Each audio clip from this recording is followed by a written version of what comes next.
नमस्कार दोस्तों, मेरा नाम है प्रदीप चौहान। बात समझनी है तो पूरी सुननी होगी।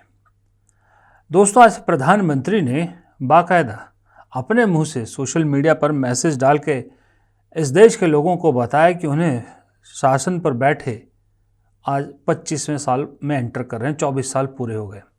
यानी गुजरात के मुख्यमंत्री से लेकर देश के प्रधानमंत्री तक का सफ़र 24 साल उस सफ़र के पूरे कर चुके हैं।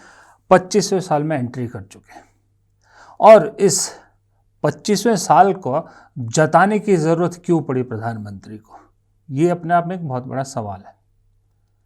क्या ऐसी ज़रूरत पड़ेगी कि मोदी जी को आजकल हर चीज़ जो वो करते हैं वो बतानी पड़ती है, उसका बखान करना पड़ता है। अब आप सोच सकते हो कि लोगों को याद दिलाना पड़ रहा है कि मोदी है तो मुमकिन है। 25वां साल शासन में उनका शुरू होता है और देश की सबसे बड़ी म्यूजिक कंपनी टी सीरीज बाकायदा देश के बड़े बड़े एक्टर्स को लेकर एक गाना रिलीज करती है, मोदी है तो मुमकिन है। कॉपीराइट की वजह से मैं आपको गाना नहीं दिखा सकता, लेकिन राजकुमार राव समेत बहुत बड़े बड़े एक्टर उस सारे गाने में हैं। कुछ दिन पहले मोदी जी के जन्मदिन पर एक्टरों की लाइन लगी थी, डायरेक्टरों की, बॉलीवुड सेलिब्रिटीज़ की और दूसरे सेलिब्रिटीज़ कितने मोदी जी को बधाइयाँ दे रहे थे। वो भी आपने देखा। देश में पहली बार किसी प्रधानमंत्री के लिए इतने बर्थडे विशेष आती मैंने देखी। फिर संघ के 100 साल भी पूरे। जीएसटी पे गलती ठीक करी, उसको भी अचीवमेंट बताया गया और लोग वीडियोस डाल रहे हैं। सेलिब्रिटीज़, यानी हर चीज़ को मोदी जी को ऑथेंटिकेट कराने की ज़रूरत पड़ रही है और 25वें साल में एंटर कर रहे हैं, ये भी उन्हें खुद बताना पड़ रहा है। अब सवाल ये उठता है कि एक तो मोदी जी ये सब करके कोई अपने आप को मजबूत नहीं दिखा रहे हैं।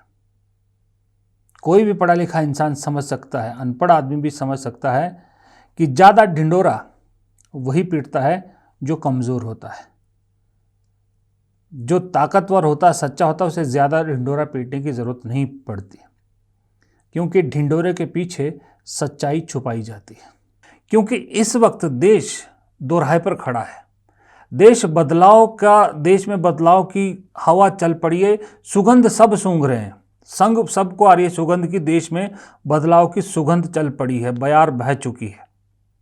ये कभी भी ये बदलाव आंधी के रूप में, ये जो बयार है आंधी का रूप ले सकती है। इसलिए अब इन चैनलों को ऐसा लग रहा है मुझे, इन्होंने सूंघ लिया है कि अपनी बची खुची साख को बचाना है और पुरानी साख वापस लाना है तो छूटना पड़ेगा। और इसका इशारा दिया इंडिया टुडे आज तक के मालिक अरुण पुरी ने, जब उन्होंने फिक्की के फंक्शन में जो बातें कही, वो बातें आप सोच नहीं सकते कि इस सत्ता के रहते हुए कोई मीडिया हाउस का मालिक ऐसी बातें बोल सकता है। To be clear, I'm not painting the entire industry with one brush. The advertising funding model has against all odds produced some of the finest journalism in India.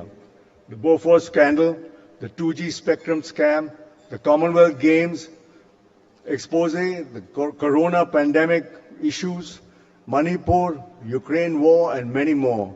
These are brought to light by journalists working within this very system.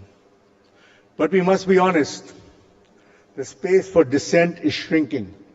Not because of jackbooted censor, but because of balance sheets and ad sales targets. And today, the problem has taken another form. Excuse me, I'm in a FICCI forum, but I call it the advent of billionaire news channels.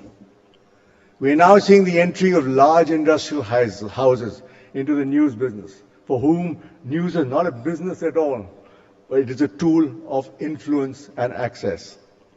They have deep pockets, and they are destroying the economic models of the news channels, which will be detrimental not just to profitability, but to good journalism. After all, the currency of news channels is credibility, and their entrance makes the public believe that every channel is a mouthpiece for vested interests. You should also note that today, I would say 99% of news channels lose money. As you can see, the business model is already cracking. But this must be the only business in the world where the industry loses money, but there's still a queue for people who want to get into it. देखिए, अरुण पुरी की बात आपने English में सुना, जो उनका बयान था उसका हिंदी तर्जुमा भी मैं भी पढ़ देता हूं। उन्होंने कहा कि साफ तौर पर कह रहा हूं कि मैं पूरे मीडिया उद्योग को एक ही रंग में नहीं रंग रहा हूं। विज्ञापन आधारित फंडिंग मॉडल ने तमाम मुश्किलों के बावजूद भारत में बेहतरीन पत्रकारिता को जन्म दिया। बोफोर्स घोटाला, 2G स्पेक्ट्रम घोटाला, कॉमनवेल्थ गेम्स घोटाला, कोरोना महामारी से जुड़ी रिपोर्टिंग, मणिपुर की घटनाएं, यूक्रेन और अन्य बड़े मुद्दे, ये सब उसी सिस्टम के भीतर में काम करे पत्रकार सामने लाए। मैं बिल्कुल एग्री करता हूं कि सिर्फ और सिर्फ जब हम इन चैनलों का हिस्सा थे, आज तक जी न्यूज़ वगैरह, सहारा का मैं हिस्सा था, सिर्फ और सिर्फ विज्ञापन पे चलते थे और विज्ञापन लोग देते थे कि आपका चैनल कितने बड़ी खबरें और कितना देखा जा रहा है, इस पे सिर्फ सरकारी विज्ञापन पे डिपेंडेंट नहीं थे जो आज की डेट में है। बस इन्होंने मणिपुर और यूक्रेन जोड़ दिया। मणिपुर खास करके, मणिपुर से और कोरोना से, दोनों से मुझे इत्तेफाक नहीं रखता कि इन दोनों चीज़ों को लेकर कोई बहुत अच्छी रिपोर्टिंग आप लोगों ने की, बाकी सब की।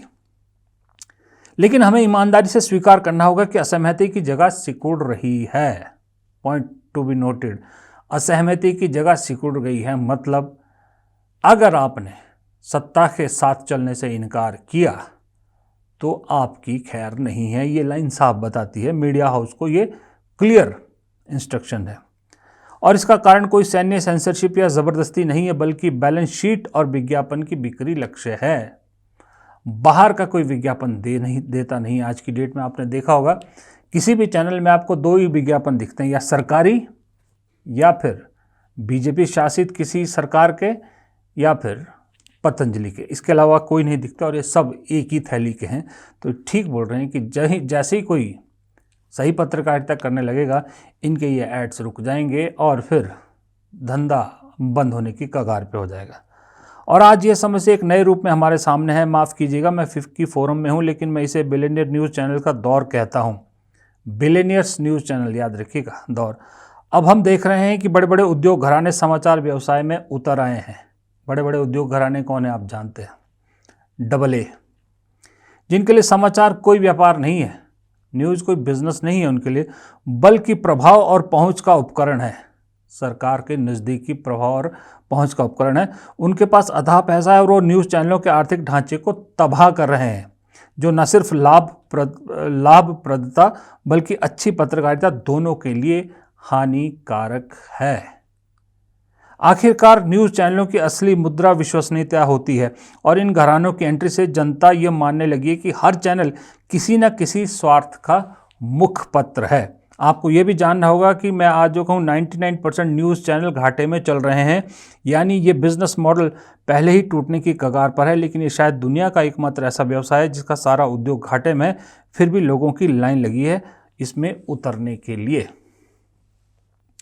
अब ये लाइन पूरी कहानी बता देती है। अरुण पुरी बता रहे कि 99% घाटे में, लेकिन फिर भी लोग लाइन में लगे हैं। कौन लगे हैं लाइन में?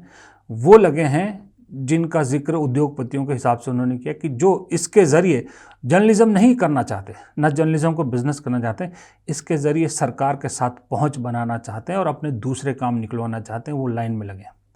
लेकिन मैं आज इस वीडियो को इसलिए बना रहा हूँ कि मुझे ऐसा लगता है कि अरुण पुरी की इस बात से साफ संकेत है कि जिनका प्योरली काम पत्रकारिता है, जिसमें फिर वही 2-3 नाम ले रहा हूँ मैं, टाइम्स ग्रुप हो गया, ये इंडिया टुडे ग्रुप हो गया, ABP ग्रुप हो गया, इस तरह के, वो अब छटपटाहट है और अब वो इस गोदी से उतरना चाहते हैं क्योंकि घाटे में चल रहे हैं। एक तो घाटे में चल रहे हैं सारे चैनल का 99%, बाकियों के तो दूसरे धंधे भी हैं। अडानी ग्रुप के भी है, अंबानी ग्रुप के भी दूसरे धंधे हैं, बाकियों के भी है, जी ग्रुप के भी हैं। लेकिन ये जो जिन मीडिया हाउस की मैं बात कर रहा हूँ, इनका तो और कोई धंधा नहीं है ना। या आप रजत शर्मा ले लो, अर्नब गोस्वामी ले लो, इस तरह के लोग ले लो, इन लोगों के पास सिवाय गोद में बैठे रहने के और कोई ऑप्शन है ही नहीं, क्योंकि इनकी सोच भी वही है, उसी विचारधारा के हैं ये लोग। सुदर्शन न्यूज़ हो गया, कैसा छोटा सा चैनल है।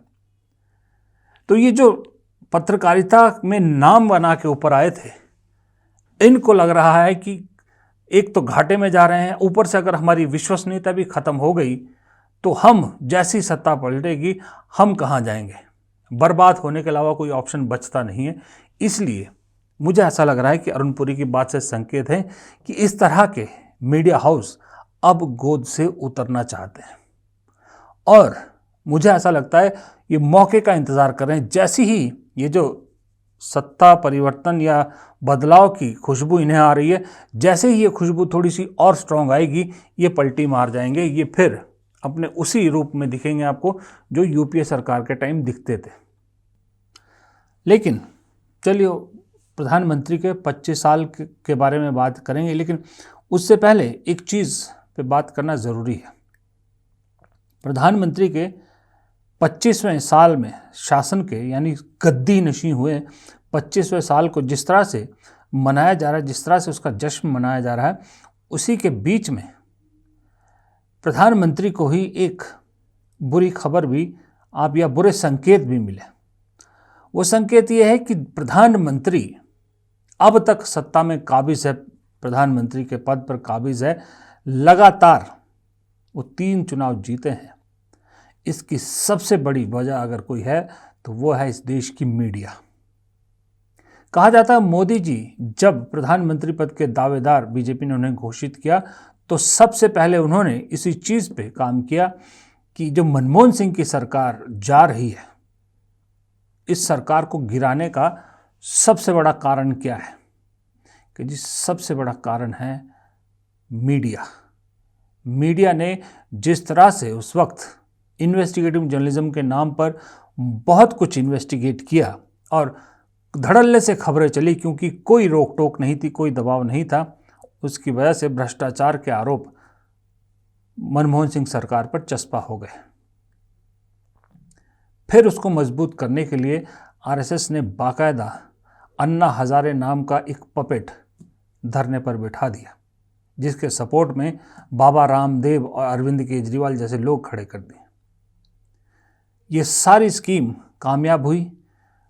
जैसी ये स्कीम कामयाब हुई, कहा जाता मोदी जी ने सबसे पहले कहा कि सबसे पहले इसी मीडिया को मुझे कंट्रोल करना है, जिस मीडिया के ज़रिए मनमोहन सिंह को गद्दी छोड़नी पड़ी या कांग्रेस डूबी है, इसी को सबसे पहले कंट्रोल करना है। इसलिए उन्होंने मीडिया को सबसे पहले कंट्रोल किया और उसका बड़ा आसान तरीका था। उन्हें ज़्यादा मेहनत करने की ज़रूरत नहीं पड़ी, क्योंकि मीडिया में पहले से ही कुछ ऐसे लोग मौजूद थे इस देश की मीडिया में जो निक्करधारी थे, जो संघ के थे, और कुछ ऐसे थे जिनके और बिजनेस इंटरेस्ट थे। उन पे अगर थोड़ी सी सरकारी चाबी घुमाई जाती तो वो झुक जाते, ये भी पता था। बाकियों को कहा देखा जाएगा। ऐसे शुरू हुआ मीडिया का गोदी मीडिया में बदलने का सफ़र 2014 से। जो पहले से अंदर थे, रजत शर्मा कॉलेज ज़माने से एबीवीपी से जुड़े हुए थे, जी के जो गोयल साहब हैं अपने, मैं भूल गया, माफ़ कीजिएगा, मैंने भी अपने करियर की शुरुआत वहीं से की थी, उसी चैनल से शुरू की थी। सुभाष चंद्र गोयल, वो हमेशा से बीजेपी की सोच के थे, उनको राजनीति में आना था, वो टैप हो गए। अर्णब गोस्वामी इधर उधर घूम रहे थे, कुछ मिल नहीं रहा था बड़ा। अर्णब गोस्वामी को टैप किया, बाकायदा उसे एक मीडिया कंपनी का मालिक बनवा दिया गया। टाइम्स ऑफ इंडिया ग्रुप, उनके और भी बहुत सारे धंधे हैं, बहुत घाटे में चल रहे थे पब्लिकेशंस उनके, बहुत सारी चीज़ों पे, बहुत सारों, एक तरह से कह सकते हो कि कमज़ोर स्थिति थी, आर्थिक कमज़ोर स्थिति थी। उन्हें चाहिए था सपोर्ट, जो मोदी जी ने कहा हम सपोर्ट करेंगे, वो भी आ गया गोद में। ले दे के किसी ने बाय हुक और क्रुक सब के सब कंट्रोल कर दिए। बचा था एक एनडीटीवी, क्योंकि वो डॉक्टर प्रणव रॉय का अपना था, वो झुकने को तैयार नहीं थे, लेकिन उन्हें झुकाया गया कैसे? कानूनी दावपेच से, जिसको कहते हैं ना बाय हुक और क्रुक, और सब कुछ जो हो सकता था इस्तेमाल कर दिया। अल्टीमेटली वो भी गोद में आ गया और ये गोदी चैनलों का सफ़र शुरू हो गया। और बहुत से चैनल इस बयार में बह गए, क्योंकि वो पीछे नहीं रह सकते थे। रेवेन्यू सबको चाहिए था, जिसमें सबसे बड़ा नाम था आज तक India today group. India today वो ग्रुप है, क्योंकि मैं उस चैनल के शुरुआती हिस्सों में रहा हूँ, जब वो चैनल शुरू ही हो रहा था, मैं उस टीम में था, कि मैं जानता हूं कि किस प्रिंसिपल पर वो चैनल लॉन्च हुआ था। जिसके मालिक थे अरुण पुरी, उन्होंने किस सोच के साथ एक चैनल शुरू किया था, क्योंकि इंडिया टुडे मैगजीन उससे पहले बहुत अच्छी चल रही थी और पत्रकारिता में एक बहुत बढ़िया नाम वो हासिल कर चुकी थी। मोदी जी के बारे में भी गुजरात दंगों को लेकर बहुत नेगेटिव खबरें उस मैगजीन ने छापी थी और आज तक ने भी बहुत ज़बरदस्त नेगेटिव रिपोर्टिंग की थी। तो एक ब्रांड था, लेकिन वक्त सबको झुका देता है। जब सबको पैसा मिल रहा था तो उन्हें भी चैनल तो चलाना था, वो भी कतार में शामिल हो गए। लेकिन तब इन ज़्यादातर चैनलों को, खास करके उन चैनलों को जिन्हें चलाने वाले पत्रकार थे या जिनका मेन बिजनेस मीडिया हाउस ही था, उन्हें ये नहीं मालूम था कि हम एक बार इस कतार में खड़े हो गए तो ऐसी जंजीर में फंसेंगे जिससे निकलना नामुमकिन हो जाएगा और जितनी मेहनत से नाम कमाया था वो सारा नाम मिट्टी में डूब जाएगा। अरुण पुरी, टाइम्स ग्रुप, ये दो का मैं, और एबीपी ग्रुप, ये तीन का नाम मैं क्लियरली ले सकता हूँ कि इन तीनों ने अपना नाम डुबोया और शायद इन्हें ये मालूम नहीं था कि ऐसा होगा। रजत शर्मा को मालूम था, सुभाष चंद्रा को मालूम था, सबको मालूम था। और बचे खुचे चैनल जैसे टीवी 18 ग्रुप, किसी वक्त राजदीप सरदेसाई वहाँ पर मालिक हुआ करते थे, वन ऑफ द मालिक हुआ करते थे, एनडीटीवी प्रणव रॉय, उन्हें अपने खासम खास दो गुजराती दोस्तों के ज़रिए, अंबानी और अडानी के ज़रिए कब्ज़ा लिया गया। तो पूरा मीडिया जगत कब्ज़े में हो गया। लेकिन आज 25वें साल में और प्रधानमंत्री के तौर पे 11 साल के बाद ऐसा लग रहा है कि अब ये जो गोदी मीडिया है ये दो फाड़ हो रहा है। जो सही में सच्चे पत्रकारिता के नियमों पे शुरू हुए थे चैनल, जिन्हें पब्लिक ने हाथों हाथ लिया था, आप सोच नहीं सकते, जब हमने आज तक शुरू किया था लोग हमसे ऑटोग्राफ लेते थे, हमारे साथ फ़ोटो खिंचाते थे, ये यूफोरिया हो गया था आज तक का। ये ब्रांड था, खबर मतलब आज तक ये कहा जाता था। फिर एबीपी भी बहुत अच्छा लॉन्च हुआ था, पहले स्टार न्यूज़ था, फिर एबीपी न्यूज़ हुआ। इस तरह के टाइम्स ग्रुप, इस तरह के चैनलों को अब ये एहसास होने लगा है कि अगर अभी अपनी पत्रकारिता को जीवित बचाना चाहते हैं तो सही मौका आ गया है। ये जानते हैं इसका खामियाजा इन्हें भुगतना पड़ेगा, लेकिन फिर भी मुझे अरुण पुरी की बात से ऐसा लग रहा है कि अब पानी यहाँ तक पहुँच गया है, अब इन लोगों से ये बर्दाश्त नहीं हो रहा।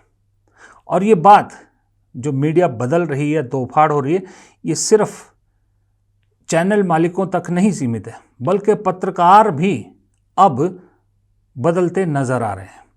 बहुत से पत्रकार हैं जो एक वक्त में मोदी भक्त हुआ करते थे, अब वो अपना रास्ता बदल रहे हैं। बहुत सारे मैंने आपको दिखाए हैं, पहले भी दिखाए हैं, बहुत बड़े बड़े पत्रकार, सीनियर पत्रकार, क्या नाम लूँ, एक का आपको उदाहरण देता हूँ। एक सीनियर पत्रकार हैं, सीनियर राइटर हैं, मधु कीश्वर। इन्होंने बाकायदा मोदी पे किताब भी लिखी थी, Modi, Muslim and media, voices from the Narendra Modi Gujarat. और इन्होंने बाकायदा इस किताब में मोदी की तारीफ में पुल बांधे। तो इन्होंने कहा था कि भाई इसमें जो है किताब में जानबूझ इस किताब में इन्होंने दर्शाया है, या इस किताब के ज़रिए ये साबित करना चाहते कि कैसे नरेंद्र मोदी जो गुजरात के मुख्यमंत्री थे, उन्हें जानबूझकर शैतान साबित करने की कोशिश की जा रही थी, क्योंकि उन्होंने दंगों की राजनीति को बंद कर दिया था। इस लेवल की भक्त थी मधु कीश्वर की, जो कह रही थी मोदी ने दंगों की राजनीति को ख़त्म किया, इसलिए कांग्रेस जानबूझ के उन्हें शैतान बनाने में लगी हुई थी। आज ये 2014 की बात है, आज यही मधु कीश्वर जब नरेंद्र मोदी अपने 25वें साल में प्रवेश की जो है वो आशीर्वाद मांग रहे हैं, अब घोषणा कर रहे हैं कि आज मैं 25वें साल में एंटर कर रहा हूँ शासन के, क्या लिखती हैं यही मधु कीश्वर कि अपने मुंह मियाँ मिट्ठू, आपका सौभाग्य देश का दुर्भाग्य सिद्ध हुआ है। अब देश सेवा का ढकोसला छोड़िए और बेझिझक अपनी सेवा कीजिए, खुल के ऐश कीजिए, सच मानिए, ये लाइन ध्यान से सुनिएगा, सच मानिए, जिस दिन आपने प्रधानमंत्री की कुर्सी छोड़ी उस दिन आपके पार्टी के लोग ही मिठाइयाँ बांटेंगे, एक व्यक्ति भी आपके बचाव में खड़ा नहीं होगा। ये मधु किशोर वो मधु किशोर हैं, वही मधु किशोर लिख रही हैं जिन्होंने मोदी को शैतान साबित कांग्रेस कैसे कर रही है इस पर किताब लिखी थी, यानी मोदी को मसीहा साबित करने की कोशिश की थी। वो है तवलीन है, सीनियर पत्रकार, याद है उन्होंने भी किताब लिखी थी मोदी मसीहा ऐसे कुछ करके। आज की डेट में वो भी मोदी की नीतियों के खिलाफ लिखती है। तो ये जो एक बदलाव की बयार है मीडिया में, मालिकों से लेकर पत्रकारों तक, ये बहुत स्ट्रांगली बह रही है। और इसकी वजह भी है, इसकी वजह यह है कि मोदी जी ने मेन मीडिया को कंट्रोल किया, अपने हिसाब से मोड़ा तरोड़ा, वो बात ठीक है, अगर वहाँ तक भी बात रुकती तो सही थी। लेकिन उसके अलावा जो सोशल मीडिया पर शैतान पाल लिए हैं, उसकी वजह से मीडिया की और ज़्यादा फजीयत हो रही है, मीडिया की क्रेडिबिलिटी बिल्कुल ख़त्म हो गई है। अब उदाहरण के तौर पे ये देखिए, ये अजीत भारती है, कल इन्हें गिरफ्तार किया जाता है कि इन्होंने जिस तरह से सोशल मीडिया पर लगातार इनके बयान और वीडियोस जो चीफ जस्टिस गवई के खिलाफ दंगा फैलाने या लोगों को उत्तेजित करने वाले वीडियो बना रहे थे, मैसेज लिख रहे थे, पोस्ट लिख रहे थे, फिर नोएडा पुलिस ने उन्हें उसके लिए गिरफ्तार किया। लेकिन थोड़ी ही देर बाद छोड़ भी दिया और बीजेपी के प्रवक्ता बाकायदा इन्हें छुड़ाने आए थे। वही बीजेपी जिसके प्रधानमंत्री चीफ जस्टिस गवई पर हुए जो भी जूता फेंकने की जो कोशिश की गई उसकी भर्त्सना की, और उन्हीं की पार्टी के प्रवक्ता इस अजीत भारती को छुड़ा ले जाते हैं। और अजीत भारती बाहर निकलते ही क्या लिखता है, सरकार भी हमारी, सिस्टम भी हमारा। जब इस तरह के लोग धत्ता बताते हैं ना कि जिसको जो उखाड़ना उखाड़ लो, ये हमारा राज है, राजतंत्र चल रहा है, लोकतंत्र नहीं, तब ये जो इस तरह के जर्नलिस्ट और मीडिया हाउस है ना, इनको और ज़्यादा दर्द होता, और ज़्यादा चुभन होती, इसलिए इनकी छटपटाहट बाहर निकलती है। और ये इसलिए अब गोदी से उतरने को आतुर हैं, मौका मिलते ही सबसे पहले उतरना चाहते हैं, क्योंकि मोदी के पास भी अब कहने को कुछ बचा नहीं है। पुरानी चीज़ें, कोई नई अपनी जो कामयाबी है वो नहीं गिना सकते। आज भी उन्होंने एक टेलीकॉम का फंक्शन था, कुछ था, वहाँ पर मोदी जी क्या बोल रहे हैं, सुनिए। जो देश कभी 2G को लेकर स्ट्रगल करता था, आज उसी देश के लगभग हर जिले में 5G पहुंच चुका है।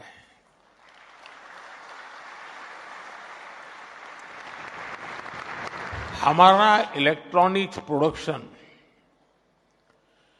2040 की तुलना में 6 टाइम बढ़ चुका है। अब बताइए, मोदी जी कह रहे हैं कि 2014 से पहले 2G के लिए हम वो करते थे, 2G के संकट था, अब हम गांव-गांव तक 5G है,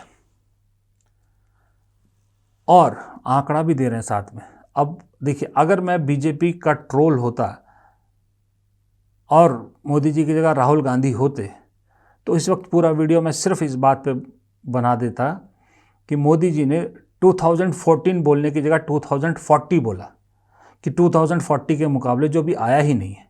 अरे भाई, जब नहीं आती इंग्लिश, नहीं आती अंग्रेजी, तो हिंदी में बोलिए ना, 2014 बोलिए, 2014 को 2040 बोले। खैर चलिए, हम इस तरह नीचे नहीं गिरते, हम जो समझना वो समझना, हमको समझ में आ गया कि प्रधानमंत्री 2014 कहना चाहते थे, लेकिन कह रहे हैं कि तब 2G के लिए लड़ते थे, आज 5G पहुंच गए हम 11 सालों में गांव-गांव तक। लड़ाई पेड़ को बड़ा करने की नहीं होती, लड़ाई पेड़ का जमीन खोद के बीज गाड़ के पेड़ को उगाने की होती है। वो जंग होती है, वो जद्दोजहद ज़्यादा मुश्किल होती है। पूरी दुनिया में जब इंटरनेट अभी पहुंच भी नहीं रहता, बड़े जो विकसित देश हैं उन्हीं तक पहुंच हुई थी, तब भारत में इंटरनेट आया था, तब 1G 2G 3G तक पहुंच गए थे हम। उसके मुकाबले आप कह रहे हैं मैं 2G से 5G ले आया, ये कोई कामयाबी हुई? ये तो एग्जैक्टली वही हुआ कि नेहरू जी IIMs बना गए थे, वो 8-8, 10-10 IIT IIM बना गए, आपने उसका नंबर बढ़ा लिया, आपने उसको 15 कर दिया, 18 कर दिया, एम्स को 2 की जगह 5 कर दिए, 6 कर दिए। मतलब उदाहरण दे रहा हूँ मैं, यही किया ना, बस यही चीज़ इसमें कर दिया कि 2G से 5G पहुंचा दिए। ये तो 5G पहुंचने ही थे, आपकी जगह किसी और की भी सरकार होती तो भी पहुंचने थे, क्योंकि पूरी दुनिया 5G पहुंच गई है। इसको आप अपनी कामयाबी बता रहे हैं। मतलब झोला खाली है, झोले में बताने के लिए कुछ है नहीं। अब क्योंकि मधु किश्वर ने बात की थी, भाई जो बधाई 25 साल की दे रहे थे, शासन के 25 साल की बात कर रहे थे, चलिए हम 25 साल की बात नहीं करते, मैं बात करूंगा पिछले 11 साल की। मोटे मोटे तौर पे मोदी जी को बता देता हूं कि 11 साल के शासन की क्या हासिल है, 11 साल के शासन में क्या कमाया। खैर, मोदी जी के 25वें साल के शासन प्रवेश के बहुत बहुत बधाइयाँ उन्हें।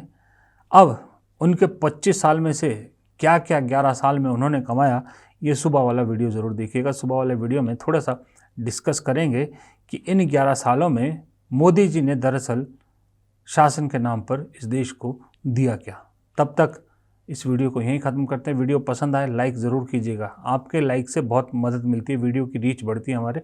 कृपया लाइक किया कीजिए, हो सके तो दोस्तों के साथ शेयर भी कीजिएगा। लेकिन एक और चीज़ बहुत ज़रूरी है, आपका कमेंट करना बहुत ज़रूरी है, वो हमारा ज्ञानवर्धन बहुत होता है उससे। और चैनल को अगर सब्सक्राइब नहीं किया तो प्लीज़ रिक्वेस्ट है, चैनल को सब्सक्राइब ज़रूर कीजिए। नमस्कार।